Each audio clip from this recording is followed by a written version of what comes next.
আসসালামু আলাইকুম ওয়া রাহমাতুল্লাহি ওয়া বারাকাতু। আপনারা যেখান থেকে দেখছেন, আমি মাসুম বিল্লাহ ইউজলেস ব্লগ ভিডিওর পক্ষ থেকে। আমি একজন প্রবাসী।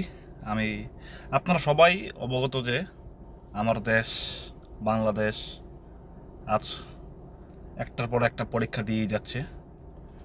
আপনারা ইতিমধ্যে সবাই জেনে গেছেন যে বাংলাদেশের বিভিন্ন জেলায় বিভিন্ন অঞ্চলে বন্যা, যাদের হাজার হাজার কোটি টাকা থাকার পরও তারা আজকে অসহায়। আসেন আপনি আমরা সবাই প্রবাস থেকে তাদের পাশে দাঁড়াই। আমরা তারা বিশেষ করে কুমিল্লা, নোয়াখালী, ফেনী, আমরা সবাই একই মাতৃভূমির সন্তান। দুর্দিনে আমাদের কোনো ভেদাভেদ নই। ভাই টাকা আজ আছে কাল নাই, টাকা আজ আছে কাল নাই, কিন্তু বন্যা আসছে চলে যাবে। আমরা আজকে তাদের পাশে দাঁড়াই। আমি কি বলবো, একটা বাচ্চা সে পানিতে পড়ে তার দুটো চোখ দিয়ে তাকিয়ে আছে। এই দৃশ্যটা আমার দিল বিদীর্ণ করে ফেলছে।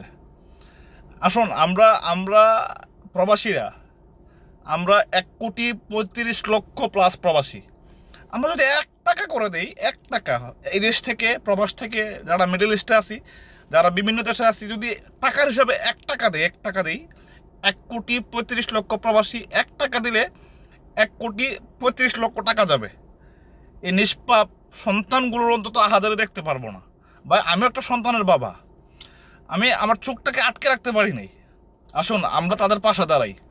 আমরা যেমন ছাত্র আন্দোলনের সময় পাশে দাঁড়িয়েছিলাম রেমিটেন্স বয়কট করে, আমরা দেশের দুর্দিনে আমরা জাতির শ্রেষ্ঠ সন্তান হিসেবে পরিচিত হতে চাই। যে প্রবাসীরা দিনের পর দিন, রাতের পর রাত নিজের ঘাম রক্ত দিয়ে কামাই করে, তারা দেশের বীর সন্তান। আমরা তাদের পাশে দাঁড়াই। আসুন আমরা একটু পাশে দাঁড়াই, একটু মানবতার দৃষ্টিতে তাকাই। যারা বিত্তশালী আছেন তাদের কাছে আমার আকুল আবেদন, অনুরোধ, একটু পাশে দাঁড়ান। ভাই কাফনের পকেট নেই, ভাই কাফনের পকেট নেই। মৃত্যুর পর 1 পয়সাও যাবে না। আজকে দেন কালকে পেয়ে যাবেন, হয়ে দুনিয়াতে পাবেন, না হয় আখেরাতে পাবেন, এটা ডেফিনেটলি। বিভিন্ন ফাউন্ডেশন কাজ করতেছে, হ্যাঁ, ওই ফাউন্ডেশনে যোগাযোগ করেন, 1 টাকা হলেও দেন, এই বিপদ থাকবে না, চলে যাবে। আসুন আমরা প্রবাসীরা ঐক্যবদ্ধ হয়ে, আমরা কোনো একটা জেলার সন্তান না, আমরা একটা দেশের সন্তান। আমাদের পাসপোর্টে কিন্তু ভিসা দেয় বাংলাদেশি হিসাবে, আমরা বাংলাদেশি, আমরা একই জন্মভূমির। আসুন আমার দেশটাকে বাঁচাই, দেশটাকে বাঁচাই, তারা বাঁচুক, আমরাও শান্তিতে বাঁচবো ইনশাআল্লাহ। ভালো থাকবেন, সুস্থ থাকবেন।